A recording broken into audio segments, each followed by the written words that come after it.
I'm here today to talk about something I've been really interested in for a long time. I was a big fan of Ayn Rand as a kid, read her novels, Atlas Shrugged, Fountainhead, and admired her protagonists, rugged individualists.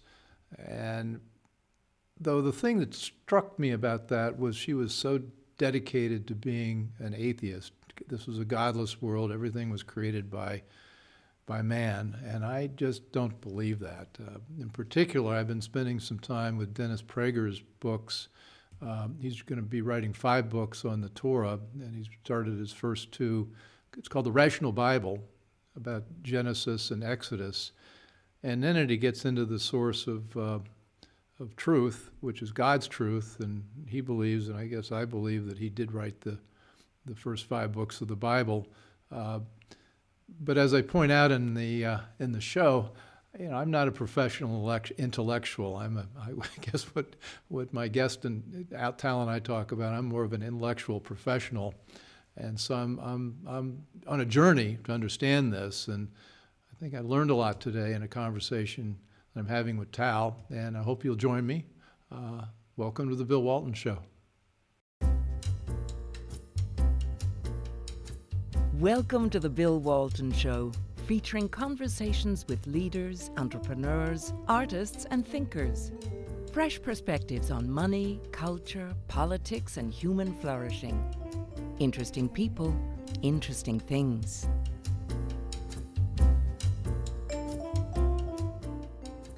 Welcome back. I'm Bill Walton, and we're here today to talk about Ayn Rand. Most of us have read her novels, particularly Atlas Shrugged and The Fountainhead. They're terrific reads, but I have been surprised to learn how much her ideas and philosophy has resonated throughout the world in the years, decades, I think 70, 80 years since those novels were first published. And to learn more about this, I've asked Tal Tsfany, who's the president and CEO of Ayn Rand Institute, to come on the show and talk about Ayn Rand's philosophy and why it resonates so much in today's world. Tal, welcome. Thank you, Bill. It's great to be here. Tal, you're in Alpharetta, Georgia right now as we're doing this via Zoom. Yeah, you can see the woods in the back. Oh, it's beautiful. Can you get a haircut in Georgia now? Yes, you can. Actually, we're leading the way and opening up, and you can get a haircut, you can get your nails done. You can choose. Well, I'm into my 18th week without a haircut, so we may do our next show down there, so I can get a little trimmer. So you've had an interesting journey to come to the Ayn Rand Institute. It's been I knew it when Yaron Brook was firing it up. I think he started in about 15, 20 years ago, and he's now chairman. Right. And you're the co-founder of the Ayn Rand Institute in Israel.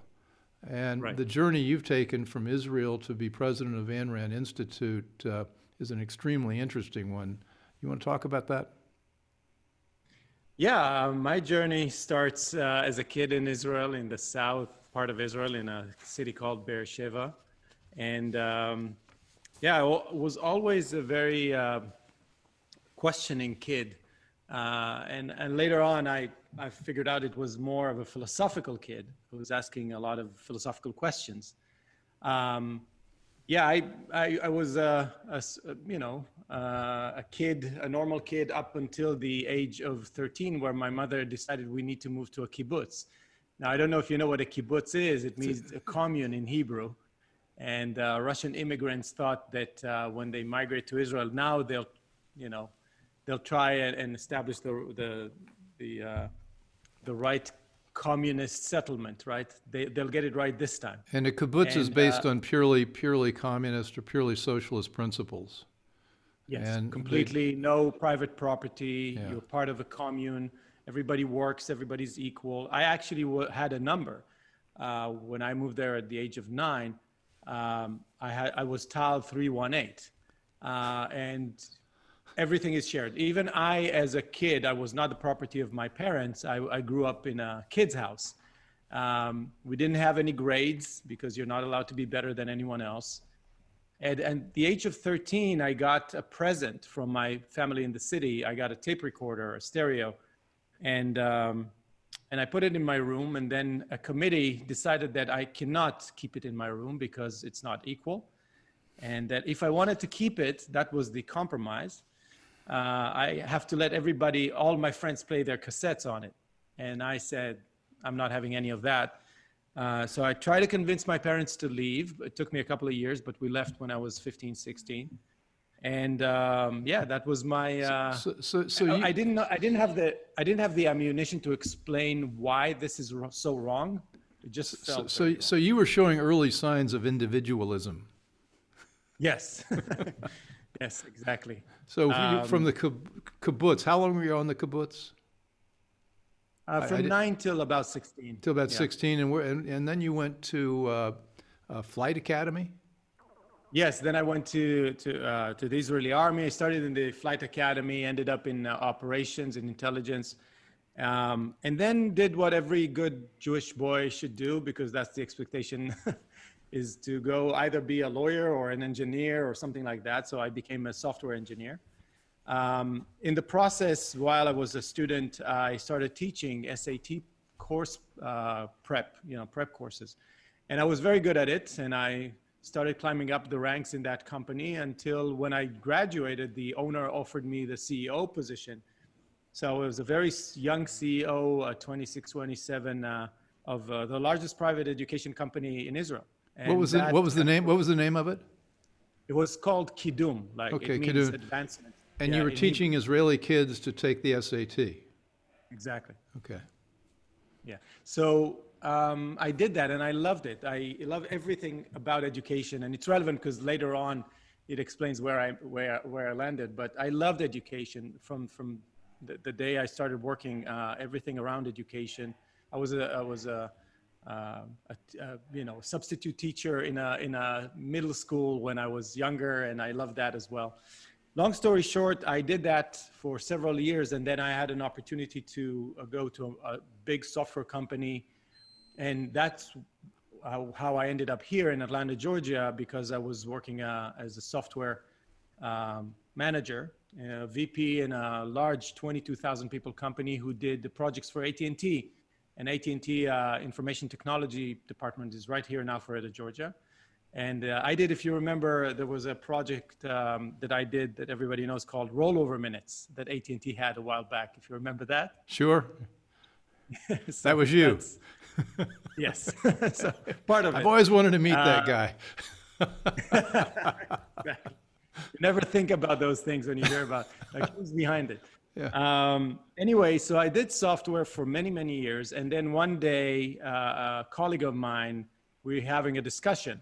And then she says, you're so sure of yourself. You're like an Ayn Rand. And it's like, who's Ayn Rand? It's like, you're kidding me. You haven't read Ayn Rand? I said, no. He says, you have to. And then I ended up meeting Atlas Shrugged or meeting John Galt. And if you'd snuck Ayn Rand onto the kibbutz, you really would have been in trouble. Oh, yeah.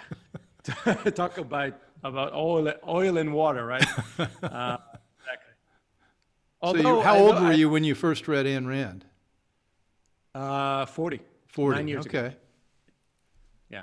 So the experience of reading Atlas was a physical reaction because, again, I think something clicked in my head where it was obvious to me very early in the book that she's trying to tell me something deeper than just the narrative and the plot of what's going on with Dagny and John Galt and Hank Reardon.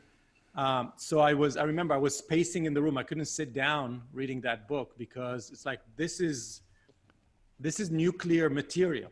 This is something deeper than the book. And I had to leave the book about a third way in and say, what is she trying to say? And then I Googled and I figured out she was an originator of a new philosophy called Objectivism. And it goes against the mysticism of the religious, doctrines and philosophies, and goes against the subjectivism of the left, where everything goes and we have a collective mind and our feelings should lead the way. She says, this is wrong and this is wrong. We need a scientific approach to philosophy.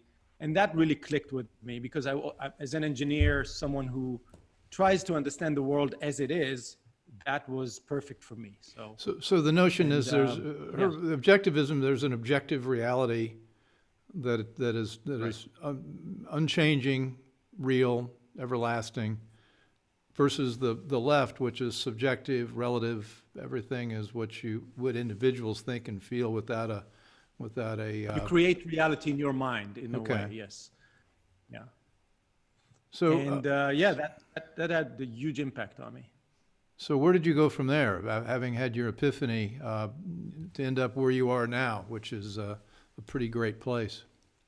I went to the Fountainhead. It's right there. You see, it's a version of the Fountainhead behind me. And then I had Howard Roark. Okay, that's And a Howard Roark is copy of the really- Fountainhead book in there. Now, It's actually a lamp.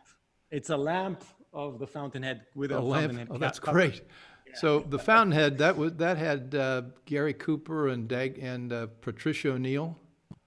Yes. Great casting. That's yeah, the movie from the 40s. Yeah. And but the thing about his character is like an ideal of a person with high self-esteem, super clear about what they want out of life, an uncompromising character. And suddenly I was like, it made me introspect about my life. Where am I? What am I doing with my life? The only limited resource of time, where's it going? And I decided that where I am is not where I want to be, but I need to start an introspective process of understanding what my values are. What do I want to do? What does my consciousness find interesting and attractive in this world? And I started a very deep, almost like a self-analysis process. And because I'm a man of action, I just started moving forward. The first thing I did is decided to leave my job and join my brother-in-law in a startup company that he started, a software company. So I started working in Chicago. And that was great because it felt like I'm doing something of my own, something that I believe in. But that started the journey. And then we moved the company from Chicago to the Silicon Valley, and it was a great success. We sold, the company was sold last year. It grew to over 200 people, and it was a great success. But in that process, what really mattered is that I continuously evolved in understanding that what life is about, it's about seeking values. It's the pursuit of happiness, as Jefferson put it. And happiness is, and this is an Ayn Rand definition, is that state of consciousness which proceeds from the achievement of one's values. So the process that I started working with is, what are my values? And that's the hardest part, by the way, figuring out what your values are, and then going and seeking them and being serious about it. And then developing the character and the self-esteem and the pride that comes with the fact that you know that you're working in a very ethical way, according to the objectivist ethics of having purpose and independence and so on and so forth. And Where's maybe God? later on I'll tell you how I ended up. Where's God in this? Where is God in this?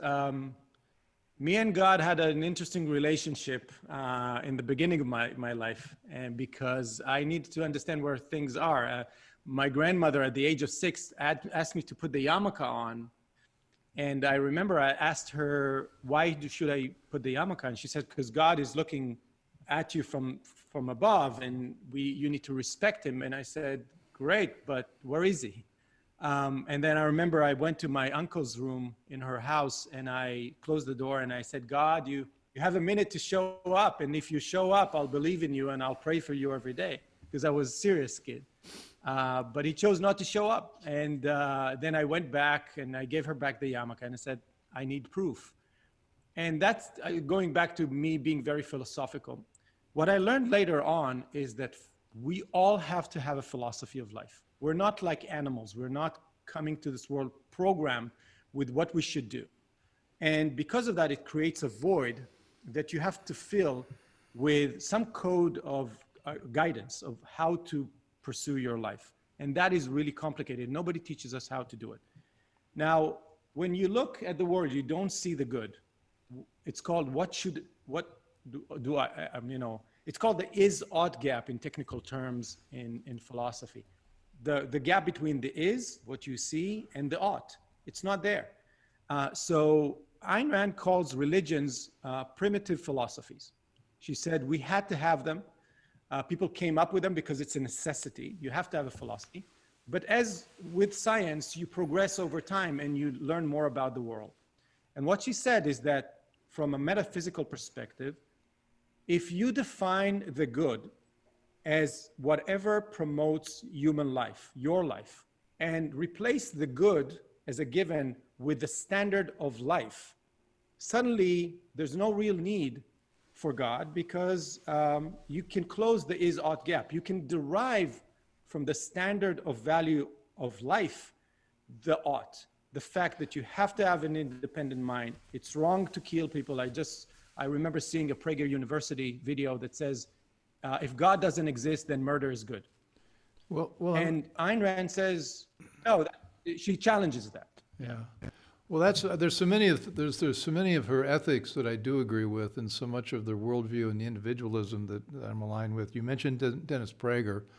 I'm in the midst of reading the first two books he's written on what he calls the rational Bible, Exodus, and writes about Genesis as well. And I'm a believer. I think most of I think our values don't exist. I don't think we create these. They do have an objective reality, but I'd say that objective reality comes from God. And this is where you and I that's continue. This is a conversation, not an oration. And I might add, you and I talked about this before. I'm not a professional intellectual. We joked earlier. I'm more of what you'd call an intellectual professional, and that I'm a CEO. So I don't bring a library to this discussion. It's more just my instincts about what's real and what isn't. So anyway, continue. Sorry to interrupt. I'm not a professional intellectual myself. I consider myself more of an intellectual professional that is now dealing with intellectual topics. Look, Ayn Rand, for me, did one major thing, which is she organized the world. And she says philosophy is the most profound thing, or the mother of all sciences, in the sense that it defines the relationship between man and reality. And she says the first layer is metaphysics, which answers the questions: where are we? What is this thing? Is it real? And then she says the second layer is epistemology, which is how do I know reality? It's introducing human consciousness and tries to see the relationship between reality and human consciousness. And for me, that is the critical aspect of understanding life. And then once you know reality and man, you can derive morality. And then from there on, you can ask the question, should we live in a society, which is politics? And there's a fifth branch to philosophy called aesthetics, which is why this sculpture is here. So what is the meaning of art, and why art is like food for the soul of a conceptual being.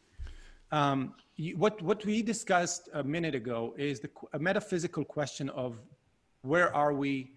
Is this thing real? Are there other dimensions? Are there entities in other dimensions? And actually it relates to an epistemological question of how do we know, and how do we determine what's true and what's not? It's very deep, and it took me years to understand this, so I don't expect people in a 30-minute conversation to understand that. But, let me back up a little bit towards how many people are involved with the Ayn Rand Institute. It's based in California. You're in Alpharetta. We're all working virtually. That makes sense. How big is the institute, and what is its mission? So we're about 35 people in the Institute now. It's a pretty sizable organization, very active. The mission and the charter of the Institute is to protect the legacy of Ayn Rand. We have the Ayn Rand archives, the Ayn Rand papers. If you come to our lobby, you'll see the desk on which she wrote all of her novels. It's really something. And on top of that, we're an educational institution. We're spreading her philosophy of objectivism. That's what we do. So we have all the way from 5-minute videos of who is Ayn Rand to 3-year program called the Objectivist Academic Center, where we teach new philosophers and intellectuals about the deep philosophy of Ayn Rand. And what people don't appreciate about her is that she created a whole system, and there are very few, a handful of people in the history of the human race that created a full philosophy, start to finish. And she's based everything on Aristotle. So she gives Aristotle the credits, and then in a way, Would objectivism be a religion? No, it's never a religion, because religion is based on faith. And she rejects faith. She says she's an advocate of reason. She sees the world divided into two: the Plato, kind of view of the world, which is more mystic, and the Aristotle view of the world. So Plato with his hand up, right, and Aristotle with his hand down. And reason is almost a negation of faith. It means that you have to explain to me and prove to me with logical terms what you claim is true. And if you go outside of that realm, then you're in faith land. Her most the basic virtue in objectivism is rationality. But the objective, depending on how you look at it, I'm a contrarian. We've got an establishment clause in the U.S. Constitution which talks about the establishment of a religion. I have come to believe that in a way what we've got is an establishment of religion, and it's secular humanism, or it's environmentalism, or it's whatever ism that people are pushing. And for example, the environmental movement seems to be in most cases an article of faith rather than, as they would say, science. It's not science, at least as I understand science. Instead, it's faith-based. So how do we wander into this world of Ayn Rand, wherever the objective reality versus faith, and yet we've got these human institutions on the left that seem to be very much like religions? That's what she says. And the problem with Ayn Rand is that everybody loves to hate her. She's hated, of course, on the left because she attacks them at the core. Yeah. And she's not really loved at the right as well, although a lot of people get inspired by her because she attacks the faith-based metaphysics of the right. So in my mind, she's out of that dimension of right and left. It's really hard to get her. For me, it's almost like, Newton created a world of physics, and then Einstein came and said, "Oh, you're all looking at it from a completely a wrong angle," and created a whole new way of looking at physics and general relativity in a way built on Newton. So if you take her politics, for instance, she's not on the right, she's not on the left. She says everybody's wrong. The closest thing you can get is the founding fathers. They were really political scientists who understand that the individual is the only unit of the human society, because we're all so different from each other, because we have this machine here, the conceptual ability that makes us as different as from ants as possible. So once you try to get us together and mesh that's when we break. And she says that the founding fathers got it right. This is why she calls America the most moral, benevolent society ever existed. And she shows that. She proves that. Well, I would happen to agree the founding fathers did create the most moral society on the planet, and we've got to work pretty hard to keep that. So we're very much aligned there. But if they're not, I guess if it's not a religion, you do have followers or devotees to her philosophy. How many millions of people around the world would share your views? It's hard to say. It's a group of individualists. It's hard to put them together. Right. It's funny that most of my donors can't get them all in one room. Exactly. No, we do have some. I think we're talking about hundreds of thousands of people that are really in agreement and dove into her nonfiction. And but most of our donors, for instance, are just individuals living their life, and they're not really interested in changing the world. They're like a Howard Rourke, they're living their life the best they can. And so I wouldn't. It's a movement. It is a movement. We do want to change the world for the better. We do want to promote objectivism and reason. And individualism and capitalism, laissez-faire capitalism, by the way. This is what she advocates. Well, she became very controversial with the publication of The Virtues of Selfishness, where she goes right at Christianity. Where are you on explain what she was driving at there? I think I've got it, but I'd rather hear you say it. I don't know that she's going against Christianity. She goes to define or trying to take back the meaning of the word selfish. By that she means she calls it a package deal. When I give you a package deal, there's like good and bad in it. So she takes the word selfishness, she opens it up and she says, what's inside? One is regard for self, care for self, promote your life, which everybody's good. You know, you promote your life. You woke up this morning and you did whatever you needed to do to take care of yourself and promote your values. That's rational. Let's call it rational self-interest. But together with it, they package together this backstabbing, you know, not caring for other people mentality. And if you package two things together in one concept, then the mind cannot separate them. So she's saying, let's understand that, and going back to America. America was founded on the concept that you have the right for your own life and your own happiness. And that's very egoistic, but it doesn't mean anything about your relationship with other people. On the contrary, the reason why America became the most benevolent, charitable society is just because of that. That if you follow reason, then your relationship with other people becomes, you know, a trader principle, what she calls it. Well, and that's So and she's it's trying to go, the trader principle, though. I'm thinking of Adam Smith, and I'm thinking it's not from the virtues, or can't remember the exact word, or the baker or the shoemaker, that the market works, but it's from them pursuing their own self-interest as they define it. And because of all that, because of that, you end up with voluntary exchange, and voluntary exchange, the basis of a market economy, which creates the most wealth and freedom of any form of economic organization. And it's not only an economic order, but it's a moral order. So Exactly. There's a lot of alignment. Just she's taken God out of the formula, and whereas Adam Smith didn't. And I guess but for purposes of our conversation, it seems to me that the principles of the free market, the entrepreneurship, all the sort of things that those of us who think of ourselves as libertarians care about would align with what Ayn Rand is about. Yeah, well, I would say she goes after the concept of altruism. Yeah. By that, she means that the good is outside of you, that it's moral and good to do good for others at the expense of you, of sacrificing your values for somebody else's values. And she says not that it's not just not noble, it's evil.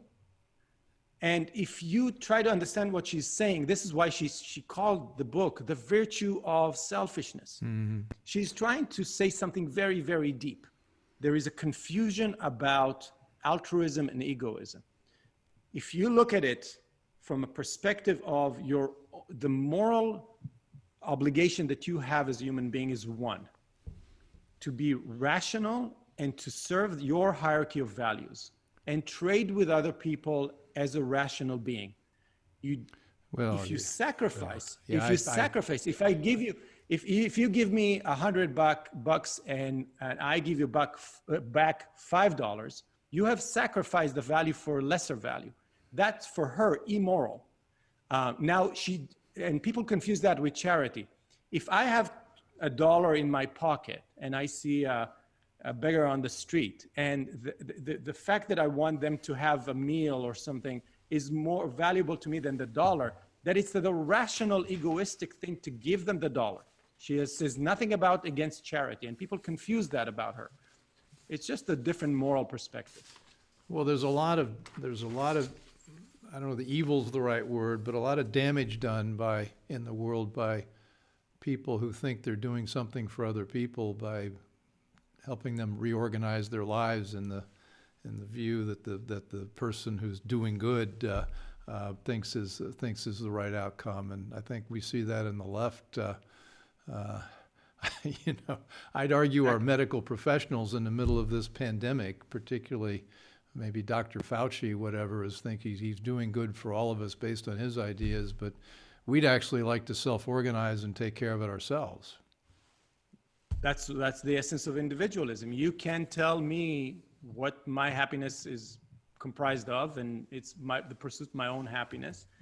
And this is why, the left is wrong in many, many different ways. And I think the left is very, very destructive because it's trying to equate individuals into to be Yeah. the same, or somebody knows for me what my happiness should look like, and that's so Ayn Rand is very black and white. She calls things evil.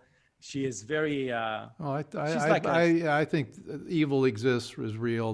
We can't not look at that. It's real. Boy, this is something that's going to require a lot more than 30 minutes. When you and I first Yes. met about a week ago, it was just obvious that there was so many interesting things to dig into, and we can't even get into most of what I wanted to talk to today. So we'll have to have you back. I understand John Allison, who was the very, very successful president or CEO of BB&T, is on your board. Yes, it was a dear friend. He's really a mentor to me, and he's Maybe a when great help. when we get back out of the pandemic lockdown world, we can get you in here to the studio with John, and we can talk about how his ideas played out in running BB&T. I think that'd be an interesting conversation. It is. We've He got has a couple seconds here. Could you sort of tell us where to find the Ayn Rand Institute and how we can follow up, and what you'd like our line of action to be as a consequence of this 30 minutes we spent together? Yes. So the first thing I always say to people is like, how can I learn more? Is just read her books. Read the Fountainhead, read the Atlas Shrugged. If it resonates with you, the characters and something about their sense of life, then you can move on to her nonfiction. And if you want to learn more about nonfiction, we have a world of resources all the way from our website, aynrand.org. And we came up with a new mobile app that has all of her talks. She gave talks from 1962 all the way to 1981, 19 talks in a row for the Ford Hall Forum. So, and those are amazing. They're all in that app. so And these I are really these are an ARI.org. So it's aynrand.org. Okay. And the app, if you look for the app, if you want to listen, it's called Ayn Rand University.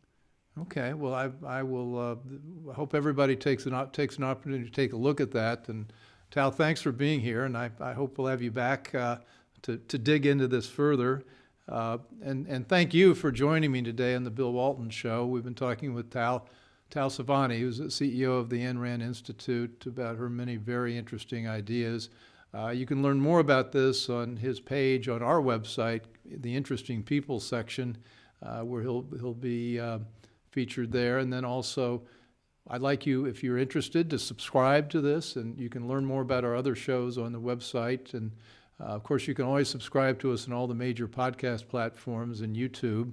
Also on the website, you can now give us feedback about the shows, and maybe as importantly, give me some ideas about guests and ideas you'd like to see us get into in the future. So anyway, thanks for joining, and I'll see you again soon.